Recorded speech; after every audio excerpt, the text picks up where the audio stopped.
Koordinator ingin melakukan wawancara terkait pelayanan publik yang ada di Dispendus Surabaya. Melakukan pelayanan ke masyarakat. Oke, jadi begini prinsipnya yang kami lakukan pelayanan itu sebetulnya ada 3. Yang pertama terkait pendaftaran penduduk, yang kedua terkait dengan pencatatan peristiwa penting, makanya dinamakan pencatatan sipil. Yang ketiga adalah memberikan konsultasi, saran dan masukan. Seandainya ada warga yang memang memiliki kendala atau tidak tahu atau berurusan dengan hal-hal yang berhubungan dengan administrasi publik, kami membantu. Jadi kami memang punya kewajiban lain itu. Pak, di layanan Dispendus Capil sendiri itu ada berapa layanan yang tersedia? Bapak juga bisa lihat deh, di depan spanduk itu ada 3 foto lagi. Itu sebetulnya secara umum dengan di kita itu ada 74 layanan secara umum. Tetapi itu masih terbagi lagi, misalnya kayak akte kelahiran. Akte kelahiran itu ada 4. Akte kelahiran anak seorang ayah ibu, akte kelahiran anak seorang ibu, akte kelahiran anak seorang ayah dan ibu dalam perasa tidak dalam perkara masyarakat. Satu lagi anak tanpa asal usul. Nah, ini sebenarnya merupakan umumnya ya. Ada itu yang masih sedikit dari awal di silakan menjadi sekitar 160 sekian. Itu sudah per itemnya, karena tadi saya bilang kata kelahiran saja ada 4 seperti itu. Pasti cuma urusnya, lalu tanya lahir, mati, tidak datang, tidak keluar. Jadi Bapak, bagaimana upaya Dispendus Capil dalam meningkatkan kapasitas dan pegawai dalam memberi pelayanan kepada masyarakat? Yang pasti untuk pemenuhan hal tersebut kami melakukan perekrutan karyawan baik itu ASN, P3K ataupun CPNS sesuai standar. Dan kalau ada yang ternyata bilang, oh kalau jadi pegawai negeri bisa bayar, itu bohong. Karena kalau teman-teman ada yang dengar seperti itu artinya teman-teman udah mulai masuk dalam jebakan awal penipuan. Dari 150 atau 50 itu PNS, 150 itu ASN itu dari PNS dan P3K, dan 170 tenaga kontrak. Nah, 320 itu melayani seluruh warga kota Surabaya. Tentu tidak mudah kalau berikan pemahaman yang sama. Nah, kami melakukan pertama dari sejak perekrutan. Perekrutan kami merekrut orang yang benar-benar sesuai dengan tugas yang kami butuhkan, latar belakangnya seperti apa, matanya seperti apa. Jadi kan dalam artian gini, kami nggak mungkin merekrut anak jurusan sosiologi untuk kami tugaskan sebagai programmer, ya kan? Kami kalau untuk mencari pegawai untuk layanan yang berkaitan dengan kegiatan kelahiran, pasti kami mengambilnya paling banyak dari bagian hukum. Dalam pengadilan administrasi umum, kami paling banyak bisa mengambil dari administrasi negara, bisa mengambil dari manajemen, bahkan paling banyak mungkin kami mengambil dari sosiologi atau dari ini siapa namanya, di BNS itu ada prodi demografi. Itu prodi yang memang spesifik untuk pendidikan. Dari perekrutan. Yang kedua capacity building. Kami selalu memberikan capacity building dalam bentuk pelatihan. Oke, ada tahun baru. Pasti kami selesaikan, kami buat tas.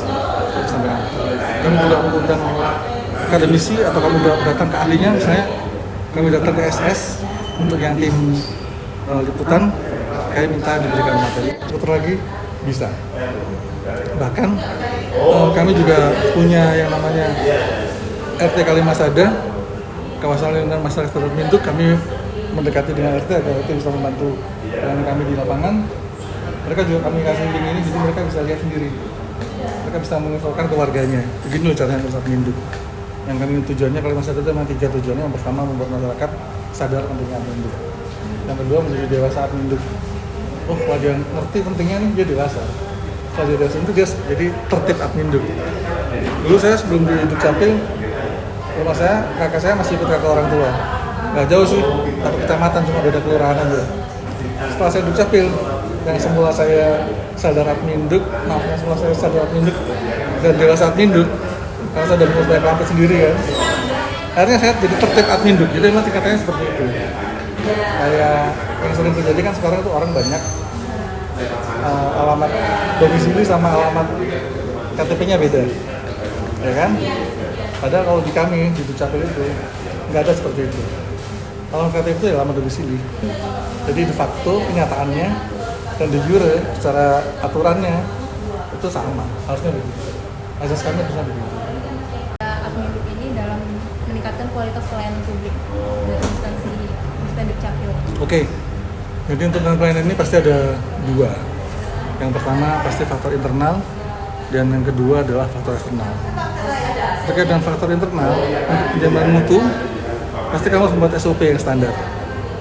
Betul ya? Jadi siapapun petugasnya, siapapun orangnya bisa menagih SOP-nya seperti apa. Dan di maklumat pelayanan kami juga ada. Seperti ini juga kami sampaikan, kami buka ke publik. Artinya warga juga tahu bahwa dasarnya seperti ini, seperti ini. Kalau nggak seperti ini, ditagih dong kami. Iya kan? Kenapa? Karena kami berani mengumumkan. Itu secara internal. Nanti SOP kami buatkan standar. Lalu pelatihan continuous improvement harus jalan. 3 hal itu harus kami lakukan secara internal. Secara eksternal kan tentu harus ada nih yang mengakui layanan kami seperti apa. Eksternal ini ada yang formal, ada yang non formal. Contoh non formal ya Google Review ini, Google ini non formal. Karena secara aturan nggak ada di kami harus mendapatkan rate yang bagus. Tapi ya kami tahu kalau rate kami jelek pasti RB dari eksternal juga. Tapi masih satu bagian dengan kami, misalnya dengan dari Dijen Dukcapil Kementerian Negeri, itu menilai kami juga. Nilai kami dibandingkan seluruh Dukcapil se-Indonesia ini berapa sih nilai kami? Itu ada. Dan internal lagi nih, Pemkot Surabaya antar dinas juga menilai. Yang menilai adalah inspektorat. Nilai kami berapa sih sakit kami? Itu ada nilainya. Dan yang terakhir, ada survei yang dilakukan oleh bagian administrasi. Ini sudah resmi ya. Soalnya kan nggak resmi kalau gue. Ini sudah resmi. Tujuannya untuk mendapatkan SKM, standar kepuasan masyarakat kita berapa. Ingin tahu SKM kita berapa? Bukan. Pak, instansi Dukcapil memastikan bahwa semua dokumen yang diproses sesuai dengan peraturan SOP yang berlaku. Oke. Jadi seperti tadi saya bilang, SOP kami sudah distandarisasi, sudah kami sampaikan juga. SOP itu kalau ada perubahan kami lakukan perubahan, menurunkan staff. Lalu kami kerja udah pakai sistem, yang mana sistem ini kecil kemungkinan memiliki error kecuali memang ada fraud yang dilakukan oleh manusia. Ya kan? Karena sistem nggak mungkin bohong. Ngebug iya, tapi nggak mungkin bohong. Jadi kita akan tahu. Karena semua base sistem, pasti semua akan ter-record. Jadi di situ kita bisa memastikan apakah SOP sudah dilakukan dengan benar atau SOP ada yang dilanggar. Jadi kalau ada kasus tertentu yang kok aneh, kita tinggal trace aja lognya. Ntar ketahuan, oh petugas ini yang fraud. Ya kami beri sanksi. Sanksinya sampai dengan pemecatan. Bagaimana menurut Bapak upaya Dukcapil ini menanggapi atas keluhan, kritik, dan saran yang disampaikan oleh masyarakat terkait pelayanan yang diberikan? Mungkin bisa melalui hal non formal yang tadi disebutkan seperti Google Review. Review itu adalah sesuatu yang sifatnya informal. Misalnya terkait dengan pertanyaan tentang pelayanan atau terkait dengan keluhan atau mengadu, nah itu kita harus memberikan konfirmasi atau jawaban di situ. Oke, kami lakukan. Jadi kami mundur hanya untuk 2 tahun terakhir. Kami stop pertanyaannya by date. 2 tahun terakhir lalu pertanyaan kami komen terus semua sampai sekarang. Yang kedua, lalu jalur-jalur formal. Jalur formal seperti pengaduan di pemerintah kota. Ada pengaduan khusus sapa warga juga, pengaduan juga yang seperti standar warga juga ada. Tiap hari Jumat siang kami itu live langsung biasanya dipimpin oleh Kadis Kominfo. Kadang-kadang Pak Oli muncul, kadang-kadang itu untuk mendapatkan informasi langsung dari warga. Jadi mereka kalau ada keluar terhadap tes tertentu atau terhadap pelayanan kami sekalipun juga langsung hari itu juga datang ke kantor kelurahan, ngomong langsung minta solusi. Ya udah kayak itu juga. Termasuk ada menulis di lapor di Takon Surabaya itu, kamu juga harus merespon kurang dari 24 jam. Responden kami bagus, rata-rata responden kami 3-4 jam. Rata-rata responden ya, ada yang lebih ada kan, tapi kita hitungnya rata-rata kan. Kalau ada 1000 pertanyaan, 1000 laporan, kami tanggapi dengan waktu cepat 2 jam semua. Tapi ada satu yang kami tanggapi 28 jam misalnya, karena satu kondisi ya, kan rata-rata tetap rendah kan. Tapi tetap kami setiap bulan pasti akan dapat informasi, ini tinggi satu gitu pasti. Itu sebagai catatan dari kami bahwa meskipun rata-rata kami rendah, kami juga ada 1 atau 2 yang mungkin tinggi. Tapi kami sudah menjaga terus sampai dengan hari ini, dalam setahun setiap bulan kan direport setiap bulan.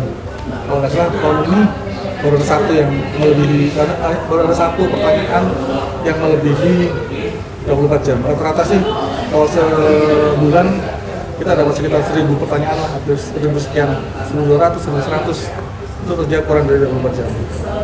Kami juga punya saluran resmi kami, IG, call center, lalu kami juga punya medsos lain, Facebook, seperti lah. Itu juga kami juga punya kewajiban merespon karena memang kami yang membuat. Nah, kami buat, kami respon seperti itu. Menurut Mbaknya, aspek mana yang perlu dibenahi bagi petugas Dispenduk Capil dalam melayani pelayanan administrasi? Untuk aspek di sini tuh pelayanannya berbeda-beda. Kadang di lantai 1 untuk pengurusan KTP, pengadilan, terus untuk ke lantai 3 itu pemecahan kakak. Kadang gitu orang-orang kan itu sih Kak, agak bingung ke lantai 1 apa ke lantai 3 itu berbeda-beda. Kadang nggak sesuai sama itunya. Yang dimintakan itu sama lantai 1 sama 3. Itu aja sih.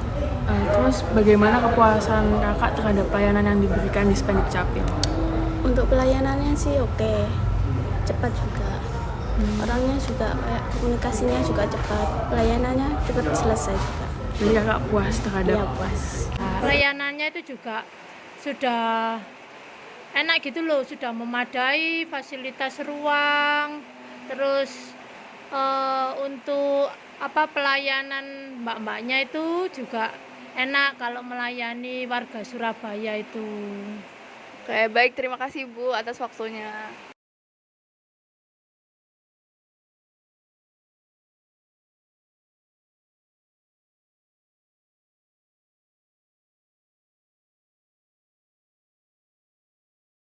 Selanjutnya, apakah ada saran dan tambahan terkait bagaimana fasilitas dan pelayanan di Dispenduk Capil?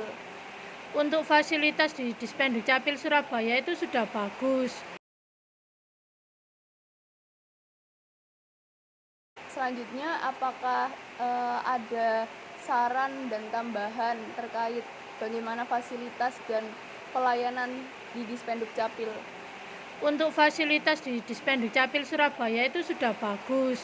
Pelayanannya itu juga sudah enak gitu loh, sudah memadai, fasilitas ruang, terus untuk pelayanan mbak-mbaknya itu juga enak kalau melayani warga Surabaya itu.